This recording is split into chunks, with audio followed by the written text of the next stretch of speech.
This is a problem on discontinuous mode operation of a buck converter. This is a buck converter. In a buck converter, input voltage is 100 volts DC, power output is 100 watts, output voltage is 40 volts DC. The inductor value is kept at 12 microhenry and the switching frequency is 100 kilohertz. This is a particular operating point of a buck converter. We are assuming that the converter is ideal and the capacitor C is large. This is a usual set of assumptions in preliminary analysis and design.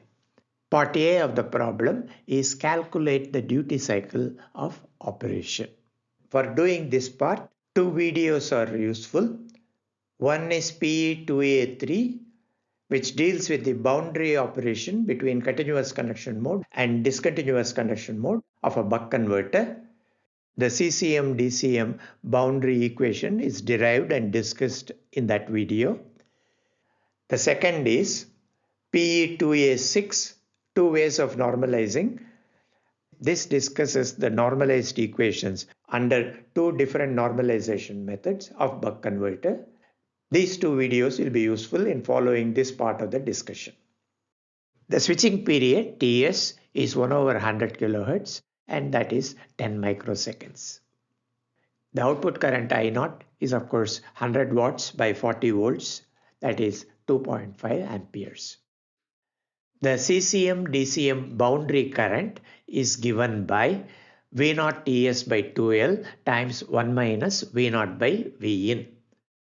We can substitute for V0, Ts, L and Vin and we will get IOB equals 10 amperes. Since the output current I0 is less than this value of the boundary current, the operation is DCM. This is a DCM problem, but we still have to verify that the operation is indeed in DCM. We will now determine the duty cycle of operation. We will use base V0 normalization, that is, we will use the output voltage V0 as the voltage normalization factor. We don't have to do it by using the normalized equation. We can use the duty cycle equation without the normalization and we will get the same result, of course. The voltage normalization factor is Vn, that equals the output voltage V0 and that equals 40 volts. The current normalization factor In is V0 Ts by 2L. If you substitute the values for V0, Ts and L, we will get In equals 16.67 amperes. The normalized input voltage Vin is Vin by Vn, that is 100 volts divided by 40, that is 2.5. The normalized output current ION is IO by IN and that is equal to 2.5 amperes divided by 16.67 amperes, which equals 0.15. E2A6, the base V0 normalization is introduced and explained. In that video, an equation for the duty cycle under DCM using the normalized variables is given and that is D equals square root of ION divided by Vn times Vn minus 1. ION is 0.15, Vn is 2.5. Substituting those values, we get 0.2. So the duty cycle under this condition is 0.2. Notice that the output voltage is 40 volts and the input voltage is 100 volts. Had the operation been in CCM, the duty cycle would have been 40 by 100 equal to 0.4. Because we are operating in DCM, the duty cycle is lower. Next, we will move on to part B. Determine switch on, switch off, freewheeling and discontinuous intervals of operation. Second is plot the inductor current waveform and label critical current values and time points. One useful video for this part is PE2A4, Buck Converter Understanding DCM Operation. The operation of the buck converter under DCM is discussed in detail in that video. This shows the inductor current waveform under DCM for a buck converter. Ts is the switching period, T on is the switch on interval, T off is the switch off interval. When the switch is on, the current rises and it goes to a peak of IP, and then when the switch is off, the current freewheels through the diode and it falls to zero before the end of the cycle. That defines DCM operation.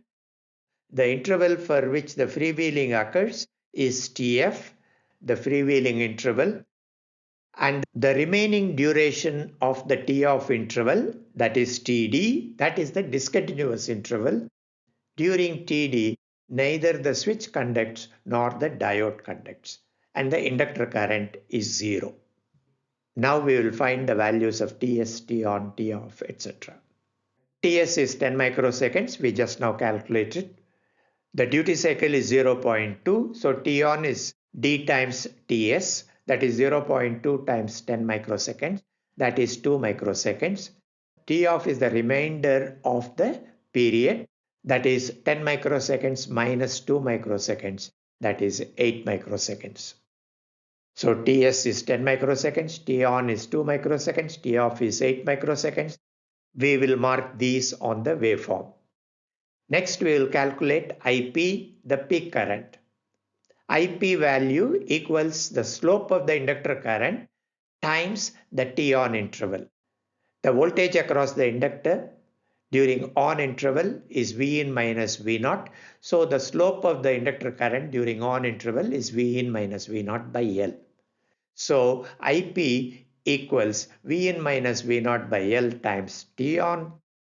Vin is 100 volts, V0 is 40 volts, L is 12 microhenry, T on is 2 microseconds, and substituting these values, we get IP equals 10 amperes. So IP is 10 amperes, and we will mark the value of IP on the waveform.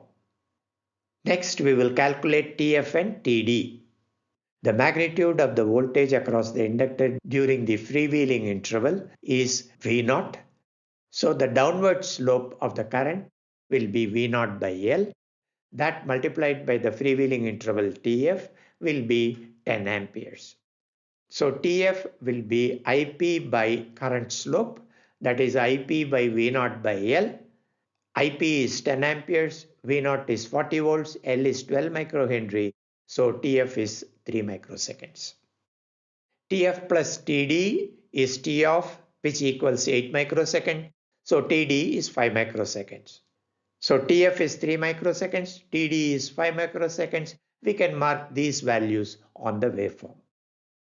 We have now here the predicted inductor current waveform with the time points marked and important current values marked. When drawing waveforms, it is important that we mark critical time points and other values on them. Next, we will do part C. Verify that the average of the inductor current equals the output DC current I0. The inductor current under steady state has a DC component or the average component and a AC part or the ripple part. The DC component goes into the load. It will not go into the capacitor under steady state. The AC part, almost the whole of it, gets absorbed by the capacitor. Here we are going to verify that the average part of the inductor current is indeed equal to the output current. The dotted line here shows the average inductor current, and IL average is given by 1 over Ts integral 0 to Ts IL dt. Integral 0 to Ts IL dt is the area under the inductor current waveform over one period. That means it is the area of the triangle. So IL average is 1 over Ts times the area of the triangle, that is half height times the base. So IL average is 1 over Ts IP T on plus TF divided by 2. Ts is 10 microseconds, IP is 10 amperes, T on is 2 microseconds, TF is 3 microseconds. So we can calculate IL average and it is 2.5 amperes, which is the correct value because we know that the output current is 100 watts divided by 40 volts, which is 2.5 amperes. Next, we will do part D, which is on plotting waveforms under this DCM condition. Plot the following waveforms: inductor current and voltage, diode current and voltage, switch current and voltage.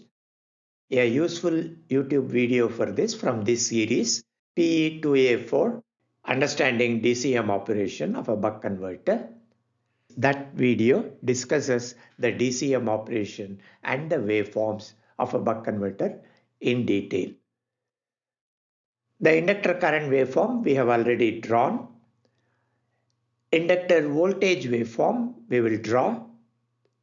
When the switch is on during the first 2 microseconds, the inductor voltage will be Vin minus V0. That will be 100 minus 40, 60 volts. When the switch is off, the inductor current freewheels through the diode.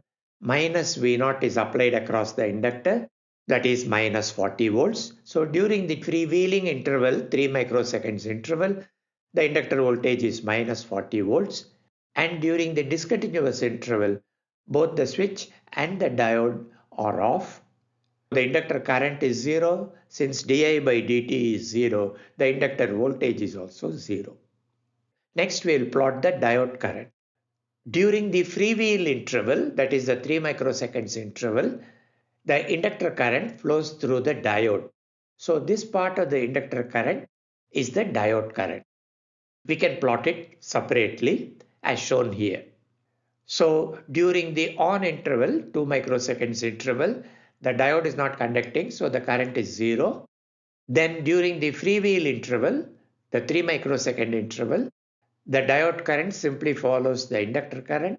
And during the discontinuous interval, once again the diode is off, so the diode current is 0. So this is the diode current. Next we will plot the diode voltage.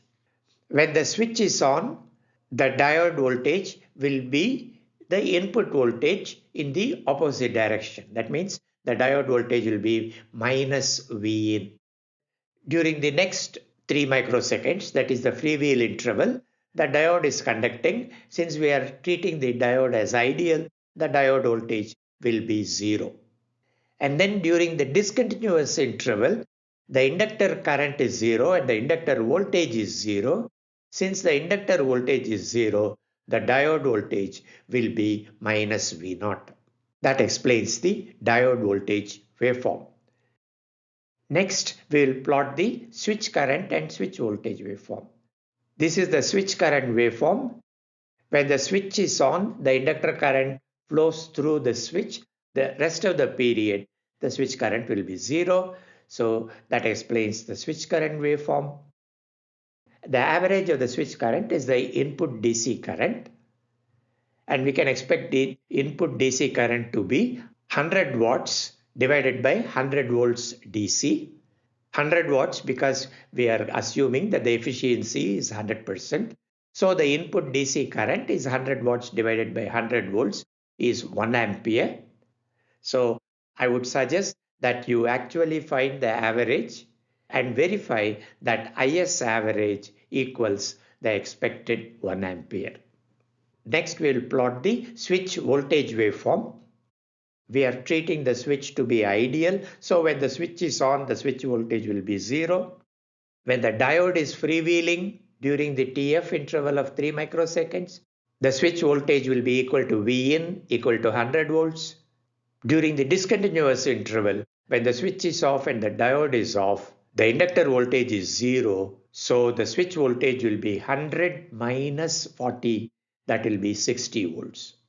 So the Vs waveform will be as shown. Please note that these waveforms that we are plotting are ideal waveforms. For example, the diode voltage waveform may look somewhat different from this waveform because of diode parasitics and other circuit parasitics. The art of power electronics also lies in being able to explain the differences and to mitigate those effects in case it is necessary. That's the end of this problem video. If you like this video and this series of videos, please subscribe to this channel and click the like button. Thank you.